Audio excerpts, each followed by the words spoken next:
Hi అండి, welcome to Missamma చెప్పే కథలు. కథ పేరు ఏగాని పిల్లకి. రచయిత ద్విభాష్యం రాజేశ్వరరావు గారు. ఈ కథ స్వాతి వీక్లీ మ్యాగజైన్లో జనవరి నెల 2025లో వచ్చింది. ఇంకా కథలోకి వెళ్ళిపోదాము. నేను మార్నింగ్ వాక్కి వెళ్ళి 8 గంటలకి ఇంటికి తిరిగి వచ్చే వరకు మా ఆవిడ గుమ్మం దగ్గర నిలబడి ఆత్రంగా నా కోసం ఎదురు చూస్తోంది. మీకు గుడ్ న్యూస్, మోహన్ లాల్ దగాలాల్ గారు స్వయంగా ఫోన్ చేసి పింకీకి పుట్టినరోజు శుభాకాంక్షలు చెప్పారు అంది. మోహన్ లాల్ దగాలాల్ గారా? ఆయనెవడు అంటూ విచిత్రంగా ఆవిడ వంక చూశాను. మా ఆవిడ ఏదో చెప్తూ ఉంటే అంతలోనే ఇంట్లోంచి 7 ఏళ్ల పింకీ పరిగెత్తుకుంటూ నా దగ్గరికి వచ్చి ముఖం చాటంతా చేసుకొని, డాడీ, దగాలాల్ అంకుల్ నాకు many happy returns of the birthday అంటూ గ్రీటింగ్స్ చెప్పారు. 10 గంటలకి మా కాన్వెంట్ పక్కనే ఉన్న వాళ్ళ షాప్కి రమ్మన్నారు. వస్తే నా చేత కేక్ కట్ చేయించి మంగ్లీ బొమ్మ ఇస్తానన్నారు అంటూ కళ్ళు చక్రాల్లా తిప్పుతూ చెప్పింది. దగాలాల్ అంకుల్ ఎవరమ్మా అంటూ అడిగాను. ఎవరో చెప్పమన్నట్టు వాళ్ళ అమ్మ వైపు చూసింది. వీళ్ళ కాన్వెంట్కి పక్కనే మెయిన్ రోడ్ మీద పెద్ద టాయ్ షాప్ ఉంది కదా, బార్బీ, ఫన్ స్కూల్ లాంటి పెద్ద కంపెనీలే ఇది కూడా. ఆ షాప్ ఓనర్ గారి పేరే మోహన్ లాల్ దగాలాల్ గారు. లట్టు బొమ్మలు మార్కెట్లో చాలా ఫేమస్, చాలా ఖరీదైనవి కూడా. అందులోనూ మంగ్లీ బొమ్మ అంటే ఇప్పుడు పిల్లలందరికీ చాలా క్రేజ్ అంది మా ఆవిడ. ఆయన ఎవరో మనకి తెలీదు, కనీసం వాళ్ళ షాప్కి కూడా మనం ఎప్పుడూ వెళ్ళలేదు. అలాంటిది ఆయన మన పింకీకి పుట్టినరోజు మరీ తెలుసుకుని వారి షాప్లో కేక్ కట్ చేయించి ఆ మంగ్లీ బొమ్మ ఏదో బహుమతిగా ఇస్తానంటూ మనకు ఫోన్ చేయటం నాకు కాస్త వింతగానే ఉంది అన్నాను, విప్పుకున్న బూట్లు వారగా పెడుతూ. నాకు అది అనుమానం వచ్చి ఆయన అడిగాను, వాళ్ళది ఆట బొమ్మలు అమ్మే షాప్ కదా, చిన్నపిల్లలకి ఇలా పుట్టినరోజు వేడుకలు తమ షాపులో ఆనవాయితీగా అప్పుడే గత 6 సంవత్సరాలుగా జరుపుతున్నారట అంది పెద్ద షాప్ ఓనరు. అంత పెద్ద ఆయనే స్వయంగా మనకు ఫోన్ చేసి వేడుకను జరిపేస్తానంటే కాదంటే ఏం బాగుంటుంది, అందుకని తప్పకుండా వస్తానని చెప్పాను అంది మా ఆవిడ. సరే తీసుకెళ్ళు అంటూ చెప్పి స్నానానికి పెరట్లోకి వెళ్ళిపోయాను. సాయంకాలం నేను ఆఫీస్ నుంచి తిరిగి వచ్చేటప్పటికి వీధి గుమ్మం దగ్గరే ఎదురైంది పింకీ, తన చేతిలోని మంగ్లీ బొమ్మతో. సుమారు 10 అంగుళాల సైజుతో చాలా అందంగా ఉన్న అమ్మాయి బొమ్మ అది. బొమ్మ నిజంగా జీవం పోసుకున్నట్టే ఉంది. దానికి కట్టి వేలాడుతున్న బుల్లి అట్టముక్క మీద 680 రూపాయలు అనే రేటుంది. చాలా బాగుందమ్మా, జాగ్రత్తగా ఆడుకుని మళ్ళీ దాచుకో అన్నాను. ఆ సాయంకాలం తన పుట్టినరోజు పార్టీకి వచ్చిన తన స్నేహితులందరికీ మంగ్లీ బొమ్మను చూపించి ఎంతో మురిసిపోయింది పింకీ. వారం గడిచింది. ఒకరోజు పొద్దుటే మంగ్లీ బొమ్మతో వచ్చింది పింకీ. మంగ్లీ పెద్దదవుతుంది కదా, ఇంకా చెడ్డీతో ఉంటే ఏం బాగుంటుంది, అందుకని మంగ్లీకి పరికిణీ జాకెట్ కావాలి నాన్న, పరికిణీ జాకెట్ మ్యాచింగ్ సెట్ దొరుకుతుంది అంది. అంత బుల్లి పరికిణీ జాకెట్ సెట్లు బయట దొరకవమ్మా, నేను మన టైలర్ రామనాథానికి చెప్పి కుట్టిస్తాలే. కుట్టించినవి బాగుండవు, దగాలాల్ గారి షాప్లో రెడీమేడ్ బట్టల సెట్లు అన్నీ దొరుకుతాయి. ఇదిగో నాకు బొమ్మతో పాటు పుస్తకం కూడా ఇచ్చారు కదా, ఆ పుస్తకంలో రకరకాల జాకెట్లు, పరికిణీలు, ఇంకా బొమ్మలకి అవసరమైనవన్నీ కూడా ఉన్నాయి అంటూ తను తెచ్చిన ఓ పుస్తకాన్ని తెరిచి 6వ పేజీ తీసి అందులో ఉన్న జాకెట్ పరికిణీ సెట్ బొమ్మ నాకు చూపించింది. అది లట్టు కంపెనీ వారి 42 పేజీల క్యాటలాగ్. వాళ్ళ షాప్లో ఏ బొమ్మలకి ఏం దొరుకుతాయో, వాటికి ఎటువంటి మ్యాచింగ్ బట్టలు ఉన్నాయో ఫోటోలతో సహా ముద్రించారు. ఇంకా గొడుగులు, బూట్లు, టైలు, రైన్ కోటు, మేకప్ సామాన్లతో సహా బొమ్మలకు సంబంధించిన నిత్యావసర సామాగ్రి అంతా అందమైన ఫోటోలతో ఆ క్యాటలాగ్లో ఖరీదులతో సహా ఉంది. కేవలం పరికిణీ జాకెట్లు, పంజాబీ డ్రెస్లు, మినీ మిడ్డీలు, రకరకాల ఫ్రాక్లు ఇవే సుమారుగా 100కు పైగా వెరైటీలు ఫోటోలతో సహా వేశారు. ఆ వస్తువులు, వాటి పక్కనే ముద్రించిన వాటి ఖరీదులు చూసిన తర్వాత నాకు మతిపోయినంత పనైంది. నిన్న సాయంకాలం నేను మా ఫ్రెండ్ కూర్చుని మొత్తం బట్టలన్నీ చూసి, ఇదిగో ఈ పసుపు పచ్చ రంగు పరికిణి జాకెట్ అయితే మంగ్లీకి చాలా చక్కగా నొప్పుతుంది అని సెలెక్ట్ చేశాం.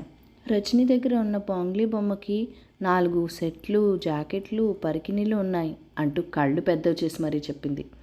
రజని మా పక్కింటి అమ్మాయి. వాళ్ళ నాన్న మున్సిపల్ కార్పొరేషన్ ఆఫీస్లో బిల్డింగ్ ఇన్స్పెక్టర్. 2 చేతులతోనే కాదు, 10 వేళ్లతో కూడా వేల కొద్ది డబ్బు ఎడాపెడా సంపాదిస్తున్నారు. మంగ్లీకి 4 సెట్లేం కర్మ, 40 సెట్లు కొనగలడు అని మనసులోనే అనుకున్నాను. ఆ సాయంకాలం పింకీని తీసుకెళ్ళి దాగాలాల్ గారి షాప్లో 550 రూపాయలు పెట్టి అక్షరాల వెచ్చించి ఆ పరికిణి జాకెట్ కొన్నాను. 10 రోజులు గడిచాయి. ఒకరోజు మా ఆవిడ నా దగ్గరికి వచ్చి మంగ్లీని స్కూల్లో జాయిన్ చేస్తుందట. 2 జతల యూనిఫామ్లు తీసుకోవాలంటుంది అంటూ బాంబు పేల్చింది. సీత, ఆ క్యాటలాగ్ చూసావు కదా, వస్తువులు ఎంత ఖరీదుగా ఉన్నాయో. ప్రస్తుతానికి యూనిఫామ్ లేకుండా పంపించమను, తర్వాత తీసుకుందాం అంటూ ఉంటే పింకీ అక్కడికి వచ్చి, యూనిఫామ్ వేసుకోకుండా స్కూల్కి రానివ్వరు నాన్న, 2 జతలు ఉండాలి అంది కాస్త ఏడు ముఖం పెట్టి. ప్రస్తుతానికి 1 జత తీసుకుందాం, ఆదివారం నాడు మళ్ళీ అదే ఉతికి ఆరబెట్టేద్దాం, సరేనా అంది సీత. కాస్త అసంతృప్తిగానే తల పంకిస్తూ లోపలికి వెళ్ళిపోయింది పింకీ. నువ్వే కాస్త చవకలో ఒక యూనిఫామ్ చూసి కొను అంటూ మా ఆవిడకి చెప్పాను.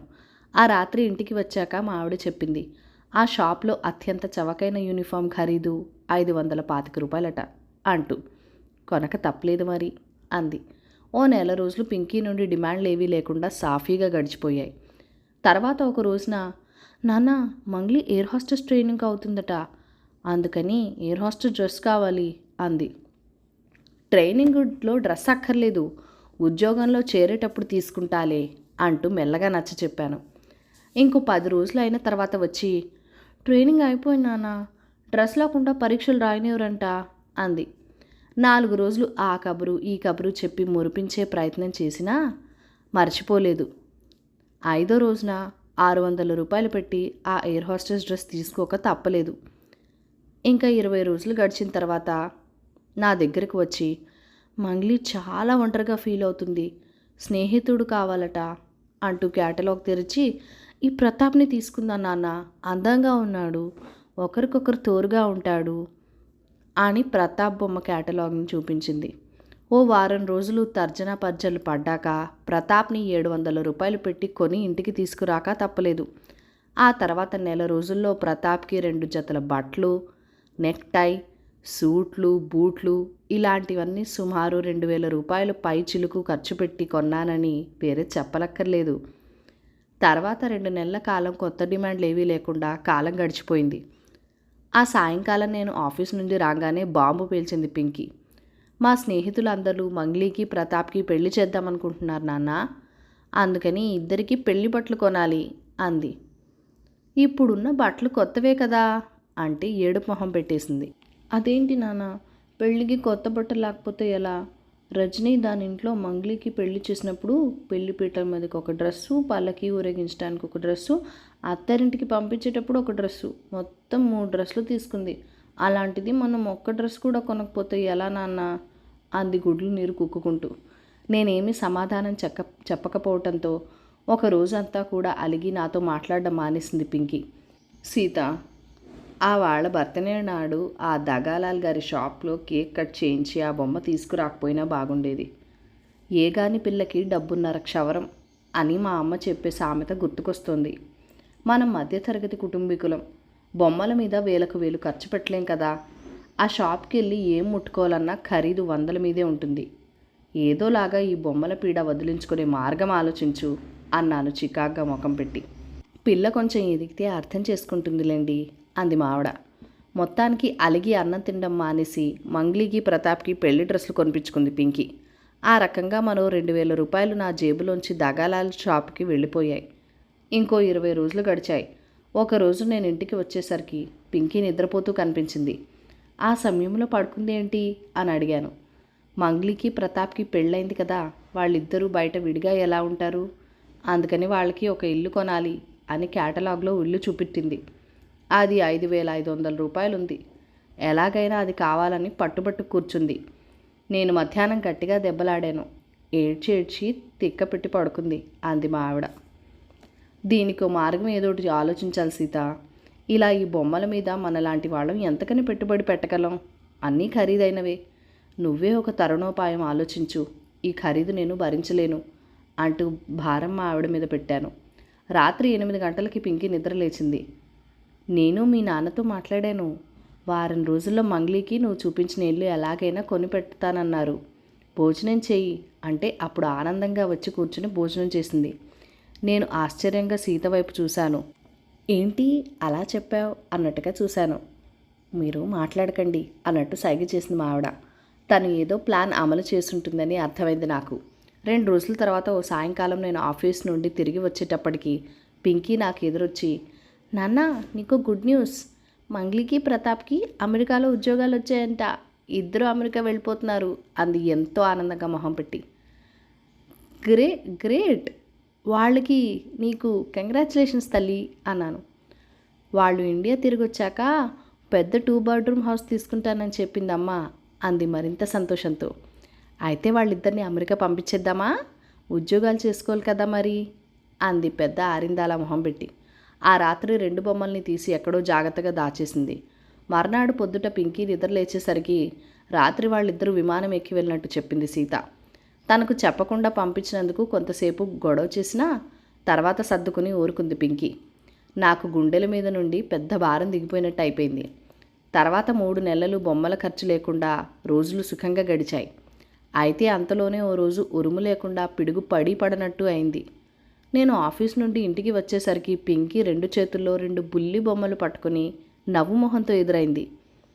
నానా, రజనీ తన బొమ్మకి కొత్త డ్రెస్ కొనుక్కుంటానంటే తను నేను కలిసి దగాలాలంకో షాప్కి వెళ్ళాం. మన మంగ్లీ ప్రతాప్లు ఉద్యోగాలు చేసుకునేందుకు అమెరికా వెళ్ళిపోయారని చెప్పాను. ఆ విషయం అంకుల్కి తెలుసుట. అక్కడ అమెరికాలో మంగ్లీకి కవల పిల్లలు పుట్టారట. వారిద్దరికీ ప్రీతం, ప్రియాంక అని పేర్లు పెట్టారంట. అమ్మమ్మ దగ్గరికి అంటే నా దగ్గరికి వెళ్ళాలని వాళ్ళు గొడవ పెడితే ఈ దేశం పంపించేశారంట. ఇదిగో వీడు ప్రీతం, ఇదిగో ఇది ప్రియాంక, బుజ్జిగా ఉన్నారు కదూ. మంగ్లీ వాళ్ళు ఇండియా తిరిగి వచ్చే వరకు వీళ్ళని నన్ను జాగ్రత్తగా పెంచమన్నారు అంటూ ఆనందంగా జంట బొమ్మలను చూపించింది. మళ్ళీ నాకు కొంప ముంచావు కదరా దగాలాల్ అని బయటకు వినిపించేలా గట్టిగా అరిచాను. కథ సమాప్తం. ఈ కథ నచ్చినట్లయితే కనుక లైక్ చేయండి, షేర్ చేయండి. మన ఛానల్ని ఫస్ట్ టైం చూస్తున్నట్లయితే కనుక సబ్స్క్రైబ్ చేసుకొని మీ సపోర్ట్ ఇవ్వండి.